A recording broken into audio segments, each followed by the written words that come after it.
Hi everyone, good morning. তোমরা সবাই কেমন আছো? আশা করি খুব ভালো আছো। আমি আবার একটি আমার নতুন ভিডিওর মধ্যে অনেক অনেক স্বাগত। আজ আমার অনেক বেলা হয়ে গেছে, রবিবারের দিন। দেখলাম অনেক জামা কাপড় কেচেছি, এখানে এক সপ্তাহ ধরে ছেলের এক্সাম চলছিল, কিচ্ছু কাজ করতে পারিনি ঘরে। তাই দেখো অনেক কাচাকুচি করা হয়েছে। আর এখন বাজে প্রায় 12:30।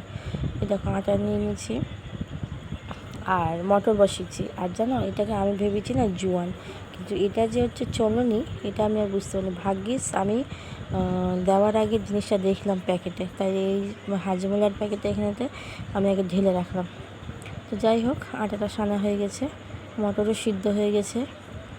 আর প্রায় অনেক বেলা হয়ে গেছে। ছেলেকে তো মুড়ি মাখিয়ে দিয়ে দিয়েছিলাম তরকারি দিয়ে, ওটা ছেলে খেয়েছে, ছেলেকে দুধ দিয়েছি, ও খাওয়া হয়েছে।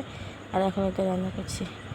আজ তো যেহেতু অমাবস্যা, তো আজ তার মধ্যে রবিবার বলে না, রবিবার তো আমিষ খাবার দিন, কিন্তু আমাদের পাড়ায় আজ কৃষ্ণকালীর পুজো। তা অমাবস্যা যেহেতু, তো ওই জন্য আমি অমাবস্যার দিন আমি ভাত খাই না, আমি শুকনো খাই, মানে এই যে লুচি এগুলো খাই। আর রাত্রে তো আমাদের লাইনে রান্না হয়, পুজো হয়, পুজোর প্রসাদ হয়, খিচুড়ি তরকারি ওগুলোই আনা হয়। রাতের বেলা আমরা ওগুলোই খাই। তো কোনো দিন আনে, কোনো দিন আনে না, বেশিরভাগ আনাই হয়। আবার কোনো কোনো দিন যখন তোমার দাদাভাই থাকে না, ডিউটি চলে যায়, তখন আর খাওয়া হয় না আমাদের। তো এই যে এখন ঘুগনি বানাচ্ছি, পরে একটু লুচি বানাবো। আজকে লুচিটা না খুব অল্প বানাবো, মানে বেশি বানাবো না, গরমের দিন অবশ্য। আজকে মানে ওয়েদারটা খুব সুন্দর হয়ে আছে, বাতাসও বইছে, রোদও নেই, হালকা একদম, কিন্তু তাও অল্প লুচি বানাবো, বেশি বানাবো না। আর আমি তো 12 মাসে এই সন্দেশ লবণই খাই, তোমরা তো দেখেছো। আর কোনো ব্যাপার না, আমার একাদশী, অমাবস্যা, পূর্ণিমা আমাকে তো এগুলোতে খেতে হয়, ওই জন্য আমি একবারে এই লবণে উঠিয়ে নিয়েই খাই।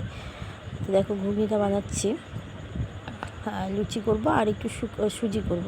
তো সুজিটা করতে গিয়ে যেন তোমার সাথে শেয়ার করিনি, সুজিটা করতে গিয়ে না একটু লাল হয়ে গেছিলো, মানে ঘিয়ের উপর সুজিটা হাসলাম, তো একটু ঘি বেশি ছিল, তো আমরা চিনি দিয়ে দিয়েছি তেলের উপর, তখন একটু লাল হয়। তো কী করবো,